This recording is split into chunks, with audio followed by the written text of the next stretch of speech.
now being housed with male inmates. No disrespect to authentic transgenders. This isn't directed at them. When I say male inmates, it's because I've seen these people operate. I've seen their conduct. I've watched their patterns. They've been committing crimes against women. They've been manipulating the staff and the system. They've manipulated the process to get here.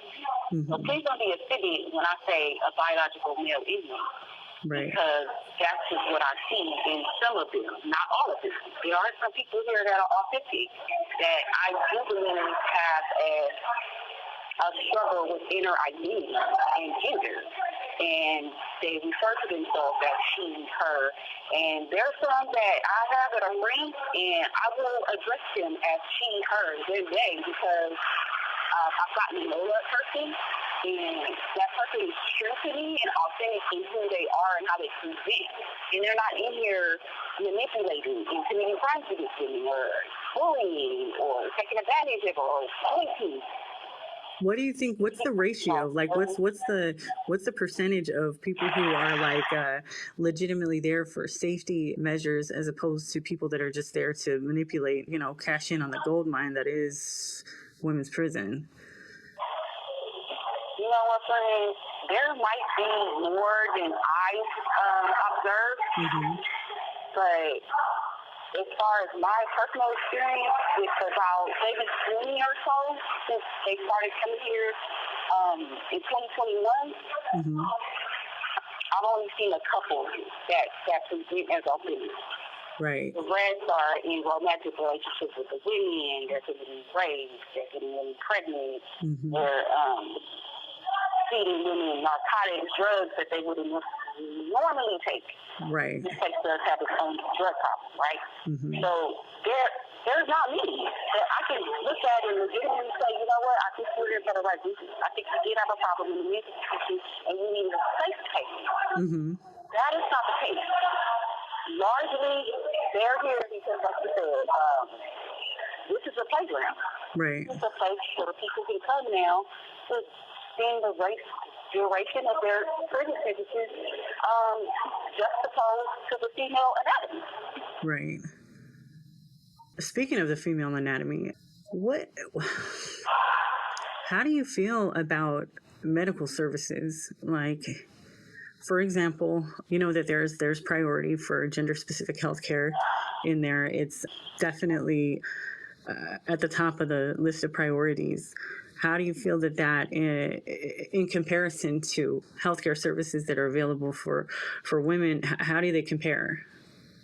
Down to the most basic services, the male inmates get priority over the women.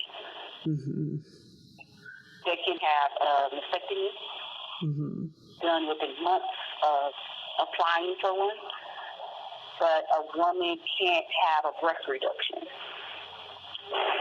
They can have sex reassignment surgery, but a woman who wants to have her physical appearance altered because of a terrible accident that they survived, they can't get a small surgery to like make them physically whole again. Because they would consider that cosmetic, right? So the men can have cosmetic surgery because they are supposed to make them feel better about themselves, their self-esteem, improve their mental health, and I get that. But at the same time, you have women who have issues that they were born with, or like I said, something happened along their life where they were physically altered, and those things can't give a care. And those things aren't necessarily cosmetic. Now, how do they, I need to ask medical that. How do you deem what is a cosmetic service and what is not? Because I don't know that anybody in prison has ever died of having a penis. I don't think that that's, life-threatening illness or anything. And I don't see how this is life-saving. But on the real, there's not a whole, a really long line for people to get reassignment surgery, is there? Well, it used to be. So what happened was, when SB 132 got passed, they changed the law to say that biological men that are identifying as non-binary, gender non-conforming, transgender women that haven't had a surgery can now come to the women's institution without the surgery. Mm-hmm. So, from what I understand, let's just say like the first busload of people to come over to the women's institution, a lot of them were on a list to have the reassignment surgery. Mm. However, once they got here, a lot of them came off the list. And when their surgeries came up for them to have them, they refused to have them. So because the SB 132 is making mandatory for them to have the reassignment surgery, they just decided not to have them. Wow. And that, you would think that would be an automatic, reason to send somebody back if they want to change their mind, because that's clear and undeniable manipulation. But that seems to be widely accepted in this community. How do you feel about disciplinary actions? Are there disciplinary actions ever taken against them under any circumstances? Well, let's just put it this way. I've only seen or heard of two situations where males identifying as non-males placed in what we call a cage. Mm-hmm. It's an actual cage here. It's like a small kennel for humans. And people are inclined to be held for like questioning or interviews, or it's separated from the general population until a process takes place that can figure out what to do with that person next. Mm-hmm. So out of all the things that I've known happen against women, crimes committed against women here, there's only twice that I know of where that person was actually placed in that cage. Wow. So you look at the women, there's a woman in the cage every day. Right. I mean, I was in the cage. Okay. I'm sorry. Right. For the most trivial things, the woman will be in the cage. She'll be there just to cool her off until, the next shift comes on and sends her back to her unit. But a violent, registered male sex offender doesn't have to be subjected to that. Listen, it's not even only that. It's like, let's say there's actual rules violation. Mm-hmm. They will get pass after pass after pass. They won't get written up for whatever reason. Wow. The officers here are literally afraid to just have a conversation with them about something that they were alleged to have done to one of the female inmates. Wow. So we have none of the staff holding them accountable. That means that they know they can get away with all sorts of vile behavior and conduct towards women without receiving a rules violation report, without being put in the cage, without going to administrative segregation, without any consequences. So the behavior just escalates because now they're comfortable in treating us any kind of way that they want. Mm-hmm. So what this has done is created like the ultimate untouchable privilege group that is completely above the law. Absolutely. Oh, no. Absolutely. So not only do they have more rights than us, more privileges than us, but there is no uniformity of the policies and procedures that are supposed to be implemented when certain disciplinary actions need to be taken. Like, what's the, I mean, I know what the policy and protocol is, but what happens when people are caught, in the act, whether it's consensual or not? What happens?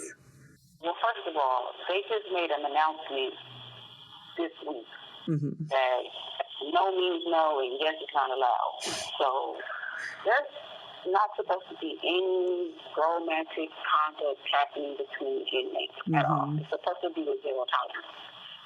That's exactly what I put. Your telephone number will be monitored and recorded. That's actually exactly what I wrote in the caption of the original tweet, that no means no and yes, it's not allowed, which comes from Priya. I mean, you say that. Mm-hmm. Priya, the Prison Rape Elimination Act. And when a male and a female have been caught in the act, as you say, in the past, there's basically a verbal reprimand. Get away from her, get away from him, separate, bring one person out of the cell or the room. There's just a conversation that's had, maybe a warning, a verbal warning, and that's it. There's no rule violation. There's no person held in the cage. There's no access placement. There's none of that. Now, you may not even get a documentation anywhere that even occurs. Now, I know that there's at least 2 listeners right now that can attest to that can testify to the fact that when 2 women are caught, quote, homosecting, which is what they call lesbian sex in the pen, you get a mark on your C file for being a homosector, and you get moved. Yes. This is garbage. All sorts of things happen. You get retaliated against. You get targeted in the future. You get things put in your file that if you're a lifer and you need to go to board, they're going to bring it up at board and ask you, why did this happen? What were you doing?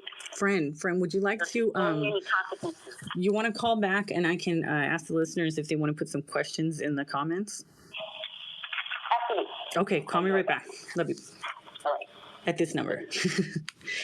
Hi, everybody. So Tomiekia is going to call right back for another quick 15-minute phone call. If anybody has any questions that they would like her to address, please put them in the comments and we'll try and cover as many as possible.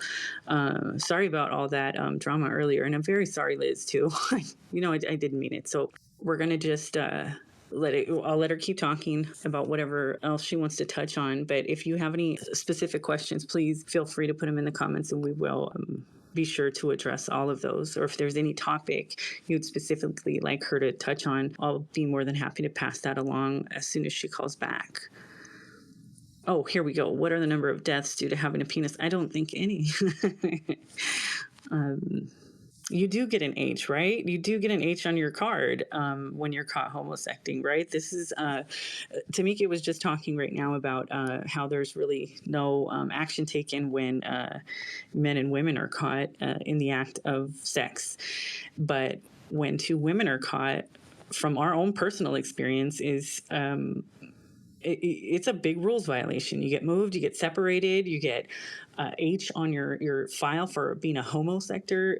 This is clearly anti-woman, anti-lesbian, just everything female is happening in our Department of Corrections, in our state, in our nation.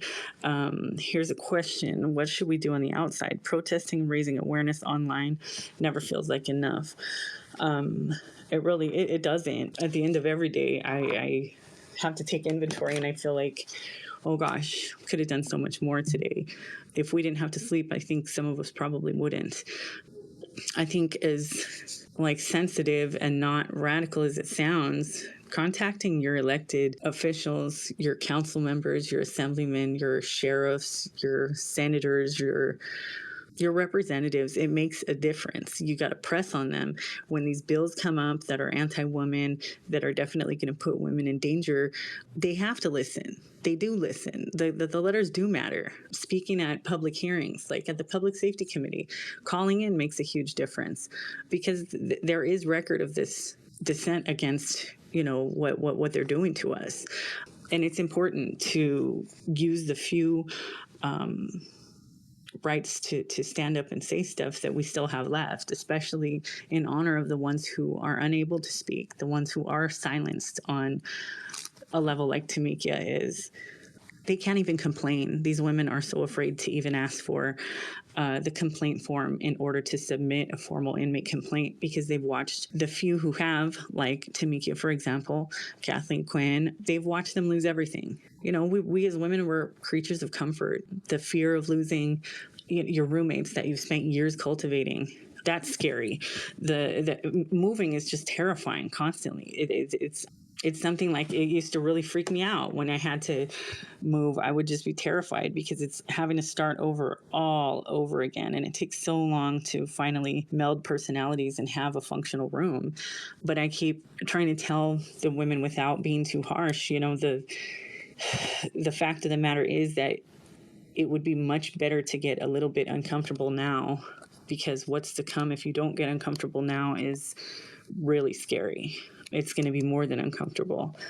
And there's so much that lies on their shoulders. They have to go through so much. They have to carry so much of this burden on their own. And I hate having to put more on them, but there's no way that this is going to change unless they start acting. And we need to make sure that they're confident and they feel safe to stand up for themselves and use their voices. Because if they knew that they had so much support, it'd make a difference. If they knew that there were lawyers that were willing to take on cases when they're completely denied of even their most basic human rights, then they would be more confident. There are very few lawsuits that get filed in the women's prisons. Men file lawsuits on the daily, but women don't, because historically there's nothing positive that comes out of anything. You complain, it just goes unresolved, or you get retaliated against, like Tomiekia and the other women who have stood up. The retaliation for the transfers is very intense. Let me see some more questions for her. I think online action would probably be good. If we could do, we can organize something together. I can put that on the to-do list. I think Tomiekia really needs to get published. She would love to get an op-ed published anywhere. She's totally open to that. I was actually pitching, or I'm going to be pitching her the new OMG, the O'Keefe Media Group. I already put in an application for her. I think she's been published in the Post Millennial. Libby Evans has been really, really kind, spent some time with Tomiekia and published a couple of her articles. But I think, send us some suggestions. If anybody has, some great ideas and is willing to, put some effort into it with us, we would totally appreciate it. And we're open to all kinds of suggestions. We just have a really huge event that's coming up, and we've focused almost all of our energy. We're actually going inside the prison. We will be there next Tuesday, and it's going to be the first time for myself and Liz and Tiasha, and all pretty anxious. We're very excited, but it's going to be painfully beautiful. Let me see if this is her. Hello? Okay, it's her. The Central California Women's. So I'm going to let her know what some of these questions are. And your telephone number will be monitored and recorded. You have a prepaid call. You will not be charged for this call. Thank you for using Global Tel Link. Hi, friend. Hi. Hi. There's some suggestions in here to get some of your writings published. And I let them know, you've been published in the Post Millennial. We're working on getting you some action with the O'Keefe Media Group. And I asked everybody to just send messages if there's anything they can directly connect us with. Send them those last 2 weeks of the essays that I wrote on... what is that? I forgot the name of that website. And then the Stat News article? Yes.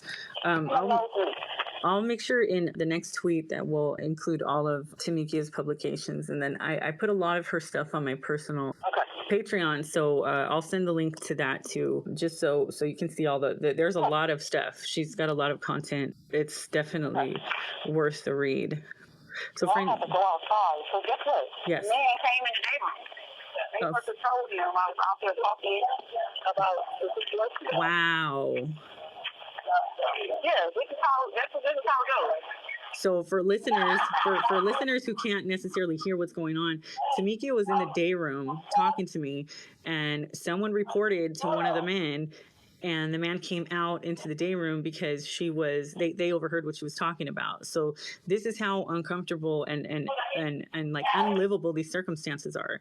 She's silenced on a level where she can't even have a private conversation on the phone with me without somebody rolling up on her. This is how it's been since it started. I remember when the Amazon creep was always breathing down your neck every time you were on the payphone when it was still payphones. It's the psychological warfare and the levels of intimidation are so oppressive. I know that it wears on you. There's no respite. And then your housing, I mean, they've infiltrated everything they possibly can. What about you? If you'd like to make a call. Well, drop the call.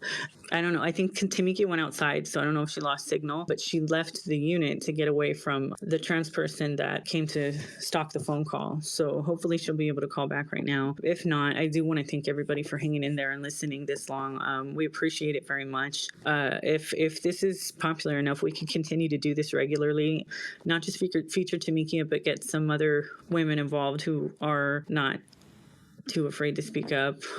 Some we may, need to maintain anonymity because the fear is real. Normally, I would encourage them to ditch the anonymity, but under the circumstances, the threat of retaliation is so real that I completely understand and respect it because these women are losing their parole dates. They're losing everything for speaking up and speaking out. I know it's going to probably have to get a little bit worse before it gets better, but it hurts to have to know that they have to be subjected to more. It's humiliating.